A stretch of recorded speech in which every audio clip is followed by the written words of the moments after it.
नानक नन्हे बने रहो जैसे नन्ही दूब, बड़े बड़े ढह जाएंगे दूब रहेगी खूब। हेलो दोस्तों, नमस्कार।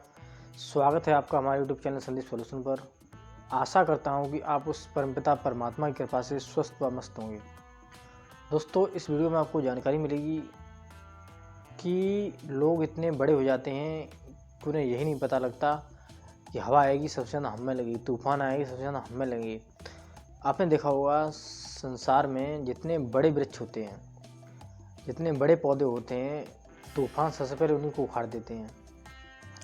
और जो वृक्ष हवाओं में झुकते नहीं हैं, तूफान में कभी झुकते नहीं हैं, वो अक्सर कर आपने देखा होगा जल्द से जल्द उखड़ जाते हैं। और जितना छोटा वृक्ष होगा, जितने छोटे पौधे होंगे, वो कभी उखड़ते नहीं हैं।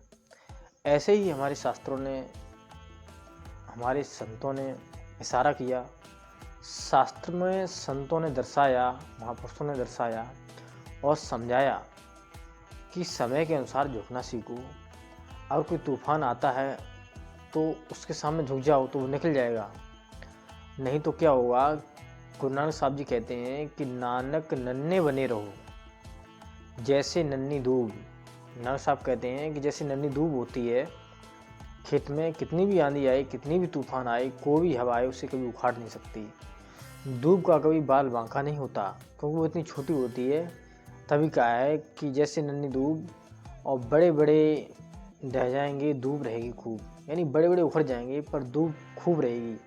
ऐसे ही समाज में आप जाना आकर के मत चलो, आप इतने बड़े ही मत हो जाओ जो सबसे पहले झोंके आपको लगे। आप छोटे बनकर रहकर तो देखो, आप अपने आप को देखो, अपने आप में देखो, संसार को समझने की कोशिश करो। आपका कोई कुछ नहीं बिगाड़ सकता। जब आप एक सत्य रास्ते पर चलते हैं तो सत्य के लिए कभी झुको मत। सत्य के लिए लड़ने की कोशिश करो, सत्य के लिए बोलने की कोशिश करो, सत्य के लिए ही जियो। हम तो यहाँ तक कहते हैं कि सत्य के लिए तब तक लड़ो जब तक सत्य की जीत ना हो जाए। ये नहीं कि नहीं हम सत्य से हार गए, हम सत्य से झुक जाएं, हम कभी ना झुकें। वास्तव में मनुष्य जीवन का यही लक्ष्य है। अगर आपको लाइफ जीनी है तो कुछ ऐसी जियो जो अपने आप में एक इतिहास बन जाए। याद रहे, जब जब लोगों ने किसी पर मजाक उड़ाई है, किसी की हंसी उड़ाई है, यानी कि जब जब ये जग लोगों पर हंसा है, तभी उसी इंसान ने तब इतिहास रचा है। आपकी अगर हंसी होने लगे तो समझ लेना आपकी रास्ता चुनाव सही है। ज़रूरी ये नहीं होती कि जिस रास्ते पर भीड़ हो वो रास्ता आपको आपकी मंजिल तक पहुंचाएगी।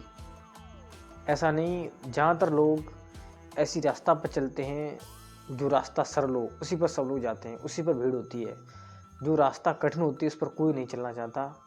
इसलिए रास्ताओं का चुनाव करें, विचार करें, मनन करें शब्दों पर, और अपने आप को शास्त्रों के अनुकूल बनाने की कोशिश करें। अपनी लाइफ में अपना मार्गदर्शक चुनें, जिसके संकेत अनुसार अपनी लाइफ को सेट करें।